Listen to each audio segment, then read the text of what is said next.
ஒரு ஜோசியர் ஒரு வீட்டுக்கு போறாரு. அங்க ஒரு 8 வயசு பையன் விளையாடிட்டு இருக்கான். அவனுடைய ஜாதகத்தை பாக்குறாரு.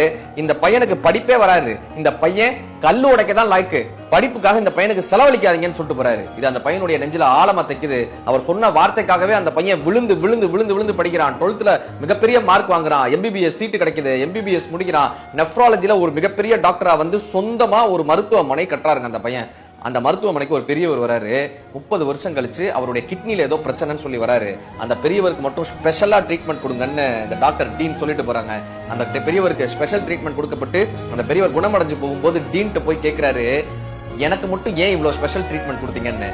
அந்த டீன் சொல்லி சிரிச்சுக்கிட்டே சொன்னாரு, நான் 8 வயதாக இருக்கும் பொழுது நான் கல்லு உடைக்க தான் லாய்க்குன்னு நீங்க கழிச்சு சொன்னீங்க.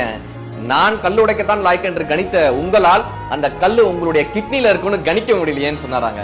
நம் ஜாதகமும் விதியும் நம் வாழ்க்கையை மாற்றுமான்ற கேள்விக்கு ஓசோ சொல்வாரு, that may be true but that is not a final அப்படின்னாருங்க.